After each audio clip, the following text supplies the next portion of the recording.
Student, आज हम chapter करेंगे ह्यूमन आई और हमारा टॉपिक है refraction through the prism. Prism की बात करते हैं। ये आपके पास प्रिज्म है जिसमें ट्रायंगुलर फेस है, दोनों साइड्स के बीच में जो एंगल है इसको बोलते हैं angle of prism. Angle of prism. और ग्लास स्लैब में दोनों फेस के बीच में एंगल 0 डिग्री होता है, पैरेलल फेस होता है। तो प्रिज्म में और ग्लास स्लैब में ये डिफरेंस। उसके बाद इंसिडेंट रे आती है। इनकमिंग रेज को आप बोलोगे इंसिडेंट। इंसिडेंट सीधी जाने की रे, ये इस तरह से रिफ्रैक्ट करता है, तो ये रिफ्रैक्शन।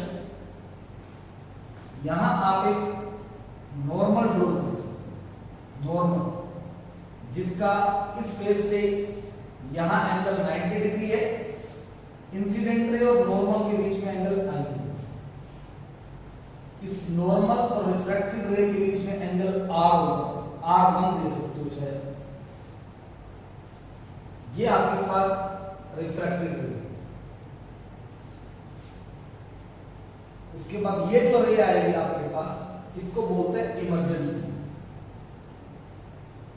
इमर्जेंट, ठीक है। ये I angle of incidence,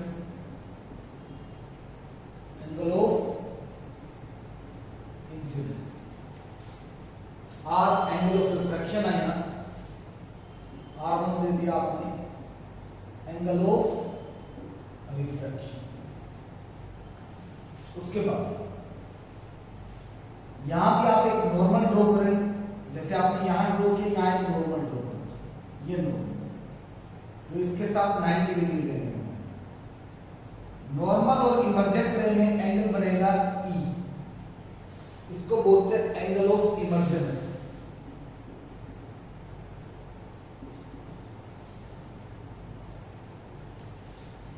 normal और रिफ्रैक्टेड रे में ये R, angle of refraction R2 लिख सकते हैं। Angle of refraction. अब ये रे अगर बेंड ना होती तो सीधी जाती है इंसिडेंट रे, यहां मिली है इमर्जेंट। इस तरह, यानी अगर ये रे सीधी जाती तो यहां मिलती, बेंड होने के बाद यहां मिलती। तो इंसिडेंट रे और इमर्जेंट रे के बीच में ये जो एंगल बन रहा है, इसको बोलते हैं एंगल ऑफ डेविएशन। डेविएशन को आप इस तरह से डेल्टा से निकाल सकते हैं, डी से भी निकाल सकते हैं। यहां delta angle of deviation. Angle of deviation होता है, it is the angle between. Angle of deviation में करें अगर तो angle of deviation, it is the angle between incident ray and emergent ray। तो इंसिडेंट रे और इमर्जेंट रे के बीच में एंगल ऑफ डेविएशन। ये डेविएशन ग्लास स्लैब में नहीं आता, क्योंकि ग्लास स्लैब के दोनों फेस पैरेलल होते हैं और ये डेविएशन बनेगा 0 डिग्री, क्योंकि वहां पर दोनों फेस पैरेलल है, उनके बीच में पहले से एंगल 0 डिग्री। यहां ये डेविएशन आता है, ये एंगल ऑफ प्रिज्म की वजह से। उसके बाद ये आपने पढ़ा रिफ्रैक्शन थ्रू द प्रिज्म। उसके बाद नेक्स्ट टॉपिक आता है रिफ्रैक्शन थ्रू द प्रिज्म के बाद डिस्पर्जन ऑफ लाइट। इसी प्रिज्म से करेंगे आप डिस्पर्जन ऑफ लाइट। नेक्स्ट है डिस्पर्जन ऑफ लाइट। डिस्पर्जन क्या होता है? कहता है अगर प्रिज्म से, ये प्रिज्म आप व्हाइट लाइट पास करते हो तो वो 7 कलर में स्प्लिट अप हो जाती है। यानी सीधी जाने की बजाय, ये सीधी जाने की बजाय बेस के पैरेलल, और उसके बाद आपको ये 7 कलर्स मिलते हैं। ये 7 कलर आपको यहां मिलेंगे। इसको आप बोलते हो विबग्योर, VR। ये पूरा बनता है पैटर्न विबग्योर, ठीक है। तो when white light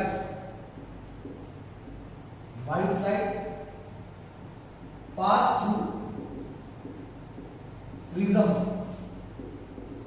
then it splitter into 7 color, जिसको स्पेक्ट्रम ऑफ लाइट बोल देते हैं, स्पेक्ट्रम ऑफ द सनलाइट बोल सकते हैं। Separate into 7 colour. It is called dispersion of light। उसको आप बोलते हो dispersion of light। dispersion of light में ये 7 कलर मिलते हैं, जिसको आप स्पेक्ट्रम बोलते हो, spectrum of sunlight. V violet, I indigo, B blue, violet, I indigo, blue, green, yellow, orange और रेड। यानी यहां आपको रेड मिलेगा, R ये रेड है, ये आपके पास ये 7 कलर आपको मिलते हैं। और इसमें ध्यान रखना, कुछ बच्चे क्या करेंगे, सीधा ले जाते हैं और पैटर्न बनाते हैं। तो पहले इंसिडेंट रे, फिर रिफ्रैक्टिव, फिर इमर्जेंट रे, इस तरह से आपने दिखाना है और फिर आपको ये पैटर्न दिखाना है, ठीक है। तो ये आपके पास है डिस्पर्जन ऑफ लाइट। अब इसमें कुछ क्वेश्चन पूछे जाते हैं। सबसे पहले इसमें आपसे पूछता है किस कलर का डेविएशन सबसे ज्यादा आता है। डेविएशन, ये इंसिडेंट रे है, ये इमर्जेंट रे। तो मैंने आपको बताया इंसिडेंट रे और इमर्जेंट रे के बीच जो एंगल होगा उसको आप बोलते हैं डेविएशन। तो ये डेविएशन आ रहा है रेड कलर का, और यहां से यहां तक ये आ रहा है वायलेट कलर।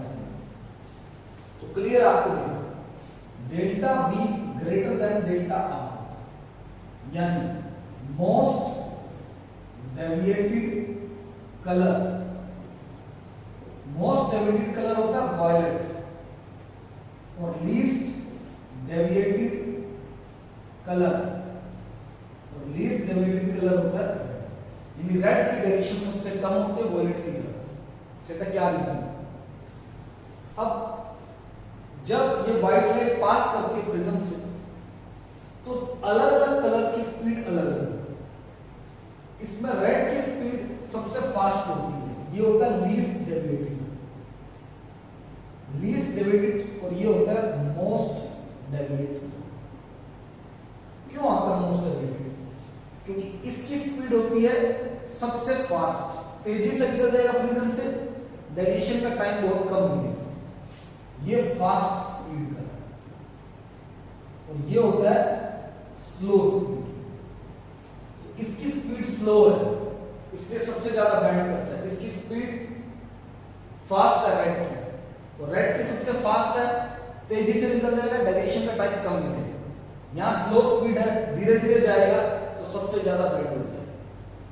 रीजन होता है वायलेट की स्लो स्पीड होती है, ये फास्ट स्पीड होती है, ठीक है। तो स्पीड की बात करते हैं, तो पहली चीज ये थी आपके पास, स्पीड की बात करते हैं। तो स्पीड आपके पास V यानी VR का मतलब है स्पीड ऑफ रेड की,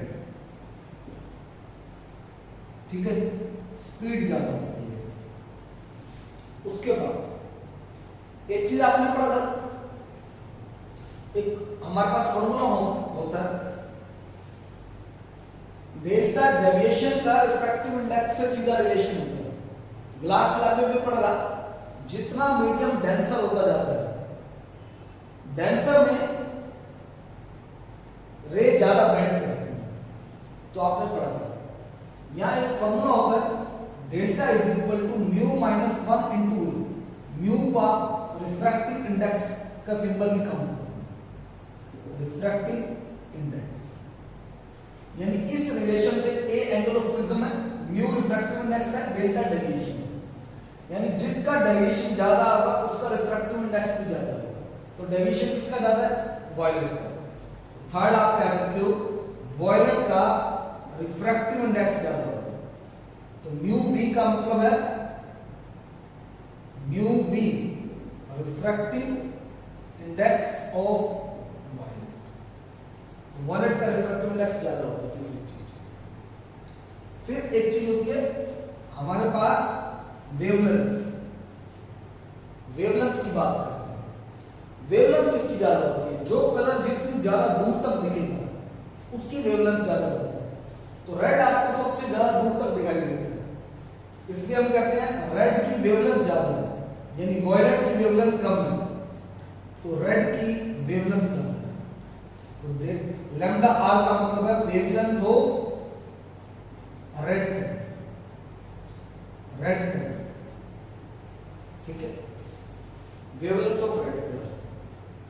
तो रेड कलर की वेवलेंथ ज्यादा होती है, ठीक। तो इसमें आपने पढ़ा deviation, most deviated colour. Most deviated colour कौन सा होता है? वायलेट। स्लो स्पीड होती है, रिफ्रैक्टिव इंडेक्स ज्यादा होता है और वेवलेंथ क्या होती है उसकी? कम, ठीक है। तो इसमें एक चीज कांस्टेंट चलती है। आप फॉर्मूला पढ़ते हैं V is equal to F lambda, 9th में देखो V और लैम्डा डायरेक्टली प्रोपोर्शनल। यानी क्या कहते हैं जिसकी वेवलेंथ ज्यादा है उसकी स्पीड भी ज्यादा है। तो स्पीड चेक कर लो आप, VR ज्यादा था, VR ज्यादा था V से, तो दोनों डायरेक्टली प्रोपोर्शनल होते हैं। जिसकी स्पीड ज्यादा है वेवलेंथ भी ज्यादा है। एक चीज कांस्टेंट चलती है F। तो आपसे क्वेश्चन पूछता है जब रे ऑफ लाइट एक ट्रांसपेरेंट मीडियम से दूसरे ट्रांसपेरेंट मीडियम में जाती है तो फ्रीक्वेंसी क्या रहती है? तो फ्रीक्वेंसी नहीं कांस्टेंट, सभी कलर की फ्रीक्वेंसी सेम होगी। तो आपसे क्वेश्चन पूछ लेता है फ्रीक्वेंसी इसमें क्या रहेगी? तो आप कहोगे फ्रीक्वेंसी रिमेन है कांस्टेंट। तो ये आपके पास है डिस्पर्जन ऑफ लाइट। अगर ये सातों कलर को वापस रिकंबाइन करना तो क्या करेंगे? सातों कलर अगर वापस रिकंबाइन करने तो आप क्या करो, इसके सामने एक इन्वर्टेड प्रिज्म रख दो। इन्वर्टेड प्रिज्म रख देता हूं यहां, और इन्वर्टेड प्रिज्म से अगर आपने प्रिज्म रखा सीधा, इसको बोलते हैं रिकंबिनेशन। रिकंबिनेशन या एक्रोमेटिज्म, ये भी करेंगे। अगर इस प्रिज्म के सामने एक प्रिज्म इन्वर्टेड रख देते हैं, इस तरह से ये आपने इन्वर्टेड रख दिया, क्या होगा? ये सातों कलर वापस रिकंबाइन हो जाएंगे और वापस आपको मिल जाएगी व्हाइट। तो अगर एक प्रिज्म के सामने दूसरा इन्वर्टेड प्रिज्म रख देते हैं तो ये वापस लाइट को रिकंबाइन कर देगा। तो इसको बोलते हैं एक्रोमेटिज्म या रिकंबिनेशन। अब इसका डेली लाइफ में क्या यूज होता है डिस्पर्जन का? रेनबो बनता है। रेनबो कहता है, रेनबो कैसे बनता है? जब बारिश होती है रेन के टाइम और बारिश के फौरन बाद सनलाइट आता है, सन के बिल्कुल अपोजिट साइड कुछ वाटर ड्रॉपलेट्स सस्पेंडेड रहते हैं एटमॉस्फेयर में। तो ये सस्पेंडेड वाटर ड्रॉपलेट्स, इसकी वजह से सनलाइट जैसे पास की, ये सनलाइट पास करे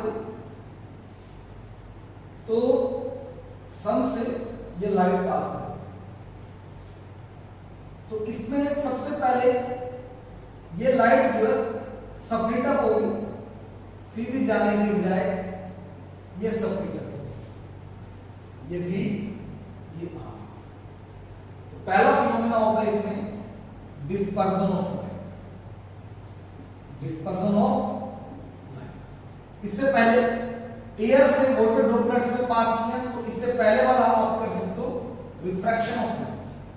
सबसे पहले होता है रिफ्रैक्शन, उसके बाद सेकंड फिनोमिना 7 कलर में स्प्लिट अप हो रही है, इसको बोलते हैं डिस्पर्जन, डिस्पर्जन ऑफ लाइट। और ये वाटर ड्रॉपलेट्स जो है प्रिज्म का काम करते हैं, act like as a prism. उसके बाद अंदर एक बार ये रिफ्लेक्ट होती है और फिर बाहर आती है, इस तरह से रिफ्रैक्ट होती है और फिर बाहर आती है। तो जब ये रिफ्लेक्ट होगी तो इस फिनोमिना को बोलते हैं total internal reflection, total internal reflection. तो आपसे क्वेश्चन पूछते हैं हाउ रेनबो इज फॉर्म्ड, तो आप कहोगे suspended water droplet act like as a prism into the atmosphere, when sunlight pass through the water droplets then it split up into 7 colors, 7 colour में split up हो गया with you। तो पहला phenomena refraction, दूसरा dispersion, और अंदर एक बार reflect होती है तो इसको बोलते हैं टोटल इंटरनल रिफ्लेक्शन। तो ये रेनबो बनता है।